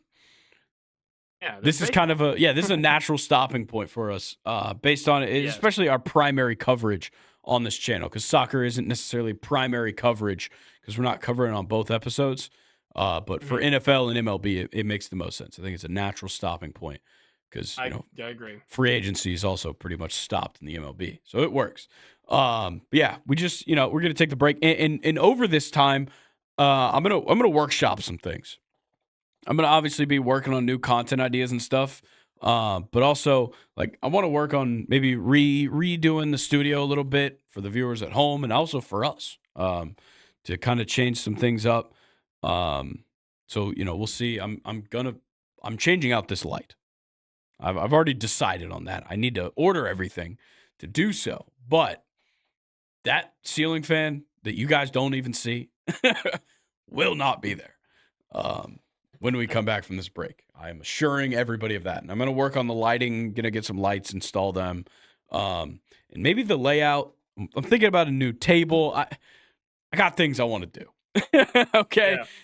I don't know if I have the money nor the time to do them, but there are things I'd like to do, and we'll see if we get them done. But yeah, that's what the break is for. Everybody needs kind of a reset. Especially Luke, you're the last one still in college as well. You need some time to just knock out the studying, knock out the schoolwork for a couple weeks, and then we can kind of get back to things normally. Yeah. Yeah, it'll be so weird. Like I'm gonna come home from class on Thursday and be like, ow, Dude, tell me like what about do it. I do? I mean, Sundays are going to be the weirdest feeling for me possible. Yeah, I mean, I haven't had a Sunday afternoon where I just don't do something.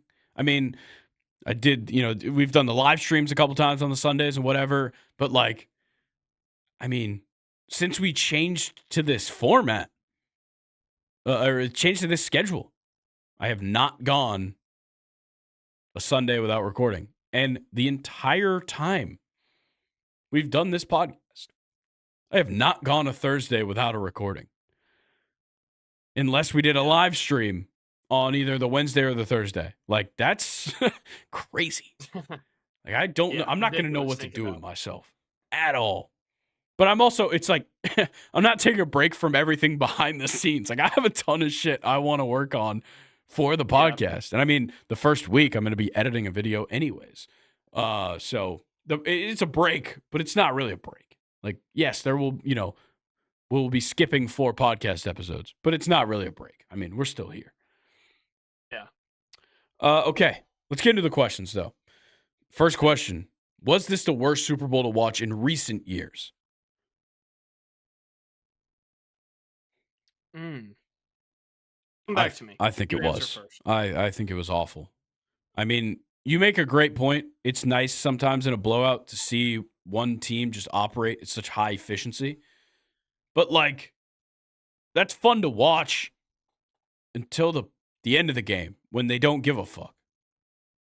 That's the part that sucks. Yeah. I mean, like, it's like a movie. If you're watching a movie, sure, it's awesome if the first, hour is great. But if the last, 45 minutes sucks, you kind of lose me.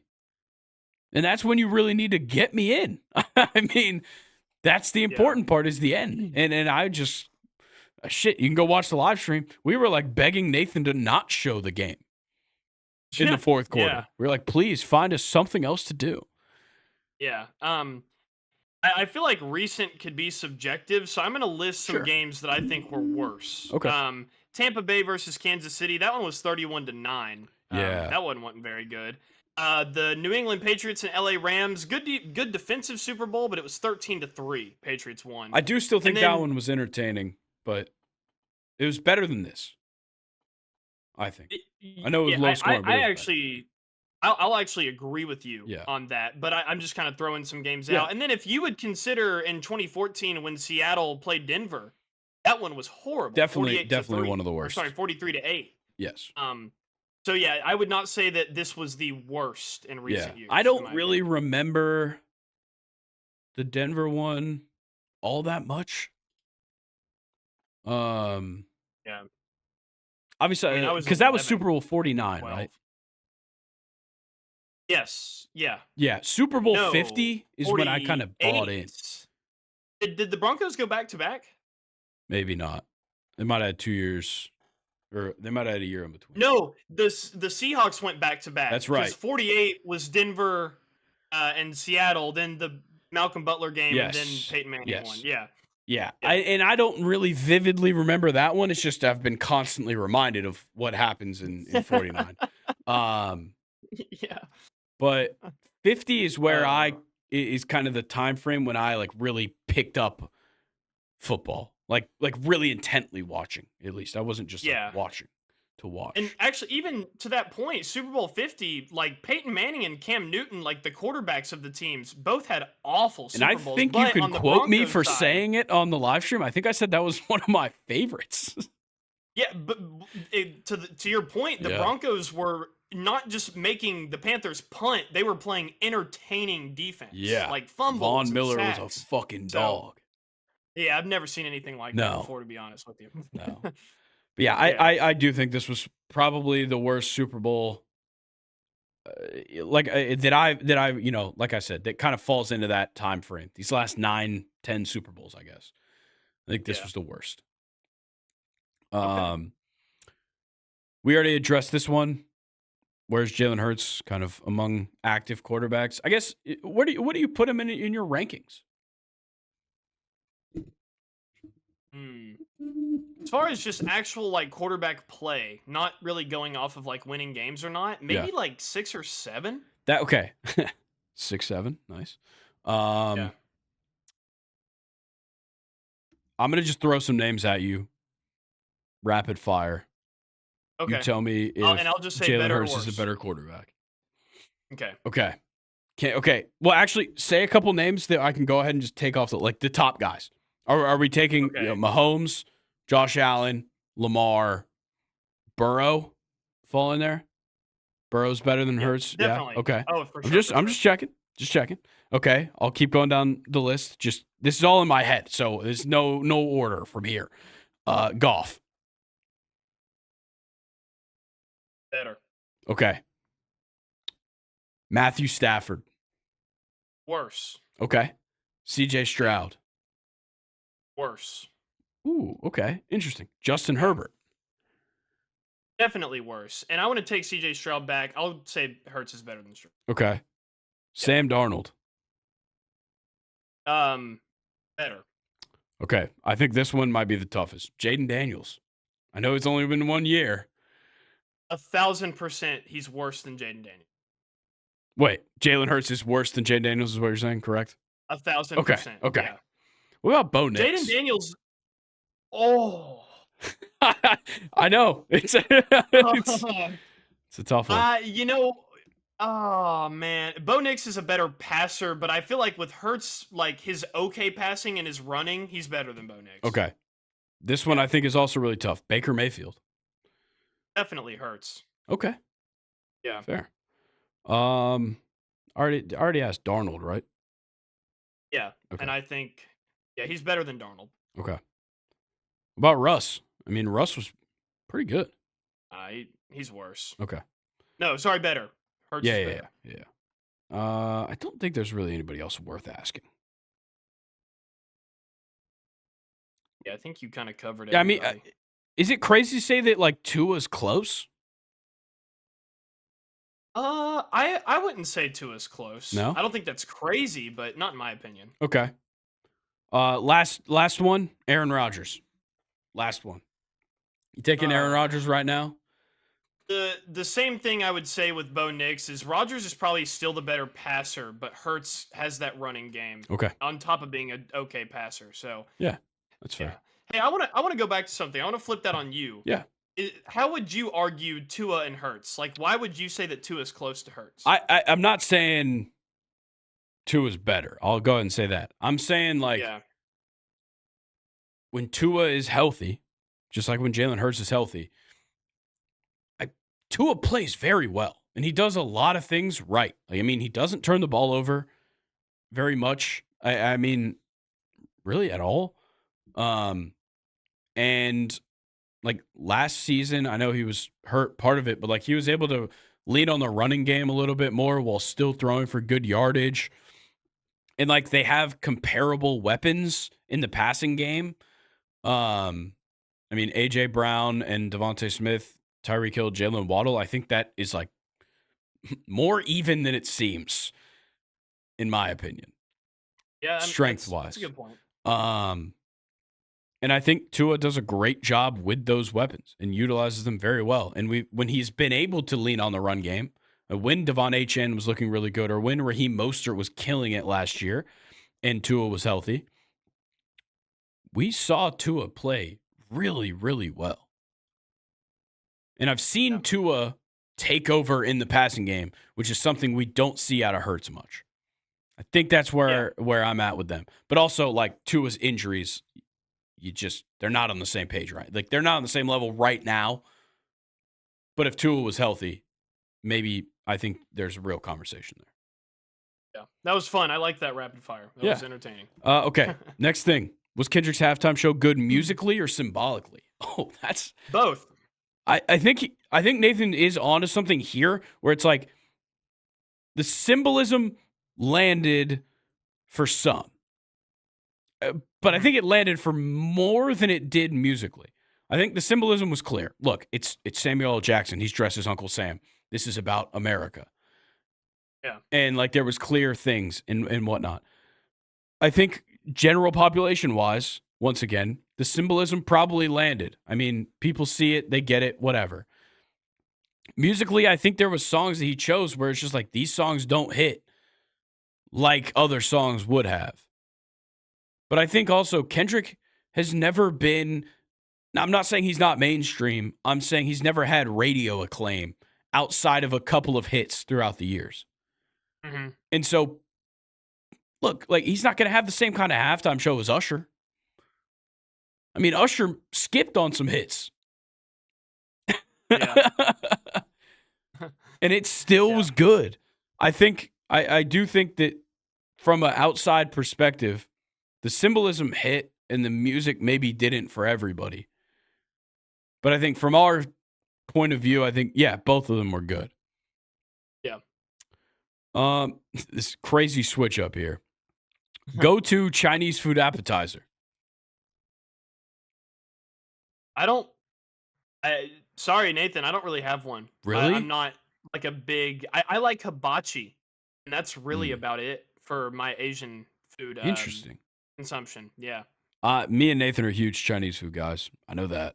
The go-to is Rangoons. The crab Rangoons.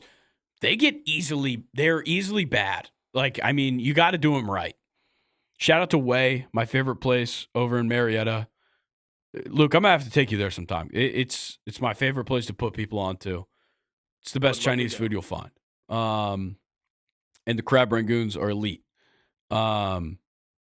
Otherwise, you got to go soup dumplings. Probably my number 2. Which is also something you could fuck up.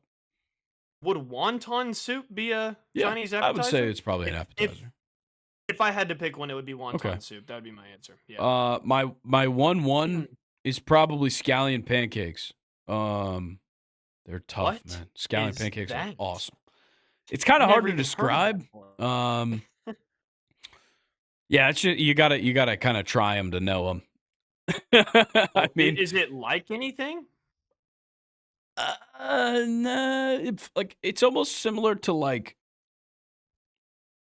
no, I don't know. I really don't know how to describe it. It's just like like a green oniony, fresh tasting, almost more of a pastry, kind of. I don't know. It's really hard to describe. But they're great. Okay. Fantastic. What's your go-to song to put you in a good mood? Satisfy My Soul by Bob Marley. I like that. It's kind of funny. I'm going to have to look at my playlist because I think I've talked about this before. Most of the country music I listen to, not necessarily good mood music. I mean, a lot of really good country music, not necessarily happy. Let's see. I'll probably go.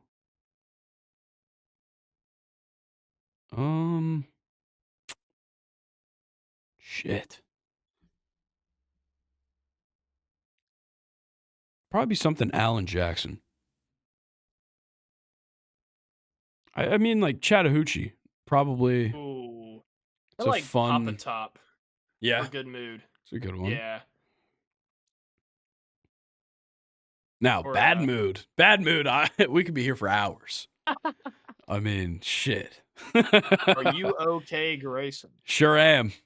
But damn, is there a lot of songs that could just make you think about things.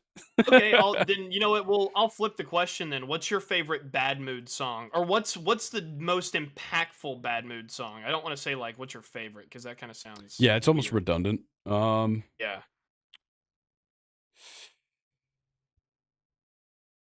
It's definitely a Keith Whitley song. I'm just trying to choose which one.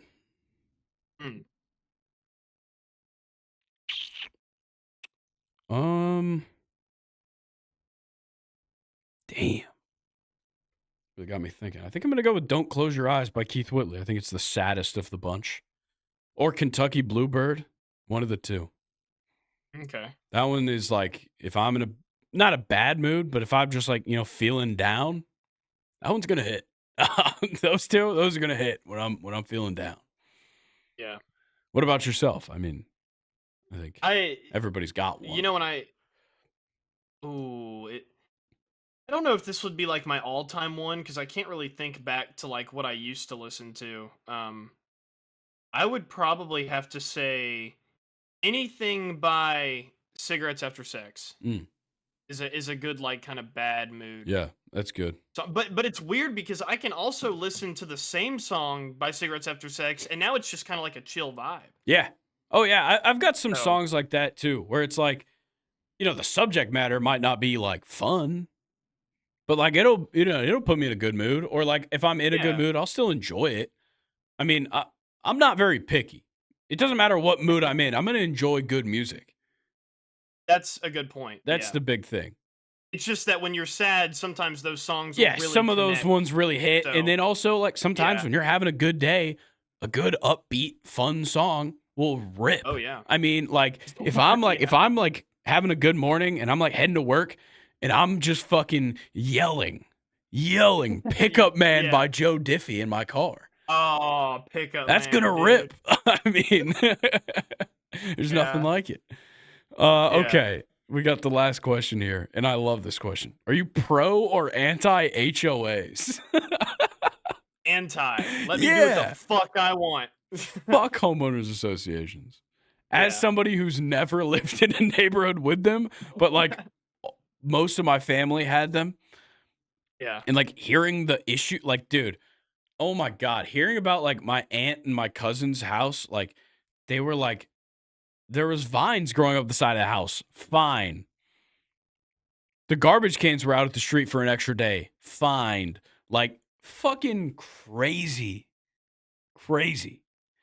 Yeah. Absolutely insane. Fuck HOAs. And I know exactly why he asked this question. It's because a former coworker of ours, I believe, just became the president of their HOA. What? Yeah. I'm not going to say his name for privacy purposes. Okay. Older, taller, backstop guy. Yes, him. Oh shit. He is the president of his HOA. I guess he's not technically a former coworker of yours necessarily, but Dark side. yeah, Wow. he's an op now. He is an op. He's an op. Okay. At least I think that's what Mike and Nathan told me the other day. I'm pretty sure that's who they said it was. But all right. Well, this is like kind of a weird sign off here. I mean, obviously, make sure you guys are subscribed and liking the video and commenting, turn on post notifications. And if you're on the podcast platforms, rate 5 stars, give us a follow. Yeah, obviously it's not goodbye, it's see you later type thing. But like, it does feel kind of weird to just be like, all right, school's out. Yeah. Ring the bell. Yeah, I'm just, I'm not going to let it ruin this for me, but I would just, and especially you more so than Colin and I, but like the consistency has been insane. Like if I can just toot our horn for a second, Thanks. like I feel like just how consistent we've been is amazing. So it's going to be weird going on this 2-week break, but much needed. Yes. Much needed, and it's the perfect time. So Yes. it'll be I'm okay. glad I get to recover from whatever the fuck's been going on with me this week. I mean, Yeah, you had some weird happenings, man. yeah, really odd. Really strange. But hey, man, here's another NFL season where we did not have to cancel an episode. Yeah, That's always a huge thing. I mean, there were some times throughout this NFL season where like Colin came over to my house and like I woke him up 5 minutes before we started. And we tried and we made things work and we made an episode happen. But like, man, it's nice to be at the conclusion. I mean, there was, plenty of moving around a lot with us in our schedules, just having to toss things around throughout the end half of the season. But yeah, dude, it's a fucking grind. I mean, It is. It's what we signed up for. I mean, can't really complain. It's extremely fun. I don't know what I would do. Like I feel like I'm gonna be suppressed these next 2 weeks. Like I'm not gonna have some random outlet to just be like what am I gonna do when I just get like if I get a notification about like I don't know a trade, like if Dylan Cease gets traded, what am I gonna do? I'm not gonna come on here and talk about it. Yeah. It's weird. It is a kind of an odd feeling. I guess we're just gonna have to figure it out. But I'm gonna enjoy the break, but it's much needed, and I'm also gonna be just pining to get back. Yeah. I think it's also kind of a refresh on like our, like obviously every time every time we get between the lines, it's game time. But like every now and then, like we stumble into one of these recordings and you just got to pick up the energy. I think this can be a good refresher to just like, we're going to come back alive. Yeah. Oh, it's gonna be so nice. But yeah, you're right. Like sometimes I've had really bad, exhausting like Thursdays, Yeah. and then I'll hop in Discord with you, and it's like as soon as like we're like 5 minutes in, Yep. it's like it's the whole previous day just got wiped out, and I'm in a good mood again. Yeah. It's a nice stress reliever. It's more reason to watch more than just 5 minutes of these podcast episodes, by the way. Yeah, Jesus Christ. No, Sometimes we gotta warm up the engine, Exactly. Yeah. All right. Well, Luke, I typically this is where I'd be like, I'll see you guys on Monday, and Luke will see you guys next Friday. Mm-hmm. I'll see you guys on March 2nd or 3rd, March 3rd. Yep. And I don't know how to add in my head. So Luke will see you guys on March 7th. And Luke, anything for the people before we go on break? Like I said, this is like school's out. I mean, feels kind of weird. Yeah. You've graduated. Yeah. I guess. Well, yes, I have. Yeah. No. Okay. No, I guess not. Yeah, I don't really have. Well, make sure you guys are tuning into the 2 videos that are coming out on the 2 Wednesdays. 19th and the 26th are the 2 dates on those. Probably put them out mid-afternoon, probably 3 o'clock. So keep an eye out for those 2 videos. And I think I might also post some of those Guess the NFL Team as TikToks. We'll see. We'll see. So you got to make sure you're following us on TikTok and Instagram, by the way. Okay, that's it. We're heading out. The bell is rung. School's out. And we're going on break. Put my cap in the air. Yeah. I'm not taking my hat off because I'd have to throw my headset along with it. But thanks for tuning in. Thanks for a fantastic NFL season, everybody. And we're looking forward to everything else that comes right after it, because just because it's the off season is not the off season for us. That is for sure. All right, guys. Thanks for listening. Thanks for watching, listening, liking, subscribing, whatever, all that shit. And we'll catch you guys in a couple weeks. Peace. Peace.